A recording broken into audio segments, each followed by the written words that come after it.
They say the soul of India dances between the roots of our traditions and dreams of tomorrow. Namaste world, I am Nandini Gupta, proudly representing India, a land which is as ancient as its ambitions, and it is soaring in its culture as it's soaring with hope. I was born and raised in Kota, Rajasthan, where my childhood was spent riding tractors through mustard fields and dancing to the rhythms of my mother's Kathak teachings. My father, a farmer, never learned how to drive, but he made sure that I would drive combined harvesters and tractors. My grandfather, with values in his heart and vision in his eyes, taught me that integrity is life's greatest wealth, and that success without integrity is like failure in disguise.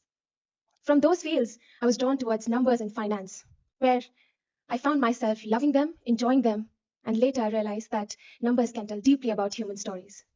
And today I work in front of the camera as a model and an actor, blending creativity with discipline and passion with purpose. But my truest purpose was inspired by someone who never spoke much, but whose strength, determination, and resilience taught me life. He taught me the language of strength.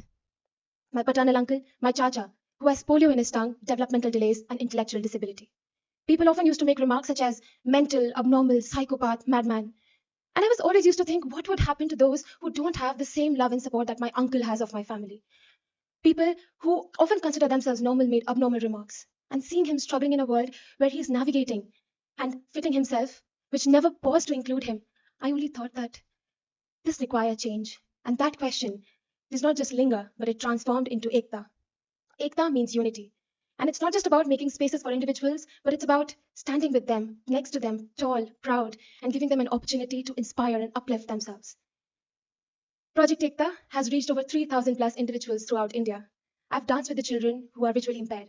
I've had the most heartfelt storytelling conversation with children who have Down syndrome. And I cycled beside para-athlete champions who taught me that, yes, spirit can often outshine circumstances. But all this while, I realized that it's not about someone's incapability that limits them, but it's about someone's and the society's willingness to look beyond labels. Together, we have built India's first community, which leads to differently abled individuals' circle storytelling area, where not only confidence bloom, but joy and spirit has no boundaries. I did not start Project Ekta to offer help, but I started it to offer representation, to provide amplification, and to dignify them. Because, you know, charity is not inclusion, and inclusion is not charity, it's justice.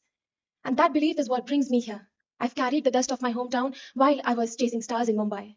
I know the silence of being underestimated, while I also know the power of turning that strength into my silence and that silence into my strength. And that is the power I hold. And that's why I'm here at Miss World.